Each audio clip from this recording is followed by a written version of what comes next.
தந்தி TV நேயர்களுக்கு வணக்கம். இன்றைய திரை விமர்சன நிகழ்ச்சியில் நம்ம பார்க்க போகிற திரைப்படம் பறந்து போ. இயக்குனர் ராம் இயக்கத்தில் வெளியான இந்த படத்தில் மிர்ச்சி சிவா, கிரேஸ் ஆண்டனி, மிதுல் ராயன், அஞ்சலி உள்ளிட்ட பலரும் நடிச்சிருக்கிறாங்க. மலையாளம் நடிகர் அஜு வர்கீஸும் இதில் முக்கிய கதாபாத்திரத்தில் நடிச்சிருக்காரு. இந்த படத்திற்கு சந்தோஷ் தயாநிதி இசையமைச்சிருக்காரு. இந்த படத்தோட கதை எப்படி நகருதுன்னா, இயக்குனர் ராம் இருந்து இப்படி ஒரு படைப்பை நம்ம எதிர்பார்க்கவே இல்லை. எப்பவுமே அவரோட பழைய படங்கள் எடுத்துக்கொண்டா ஒரு சீரியஸ் இன்டென்ஸாக இருக்கும். ஒரு யதார்த்த சினிமா சொன்னாலுமே அதில் ரொம்ப ஒரு ஆழமான கருத்துக்கள் இருக்கும். பையனுக்காக இந்த படத்தை எடுக்கிறேன்னு சொன்ன மாதிரி இது ஒரு ஜாலியான படமாக இருக்குது. அதாவது ஒரு அப்பா மகன் உறவை ரொம்ப ஜாலியாக யதார்த்தமாக சொல்லியிருக்காரு. அப்பா அம்மா என்னதான் வேலைகள் பணம் சம்பாதிக்கணும் பிள்ளைகளுக்காக ஓடினாலும் பிள்ளைகளோட அவங்க நேரம் செலவிட வேண்டிய ஒரு கருத்தை முன்வைத்து இந்த படம் இருக்குது.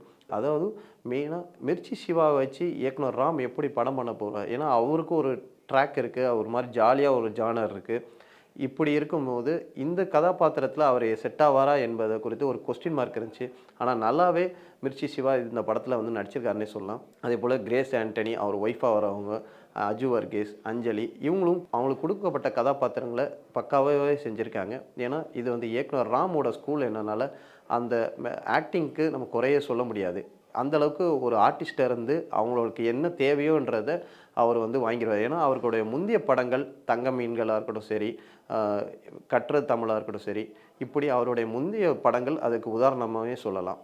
இயக்குனர் ராம் 6 வருடங்கள் கழித்து படத்தை பண்ணாலுமே ஒரு இயக்குனர் ராம் கூட படைப்புன்றதுக்கு ஒரு எதிர்பார்ப்பு இருக்கும். அந்த எதிர்பார்ப்பை பூர்த்தி செய்ததே சொல்லலாம்.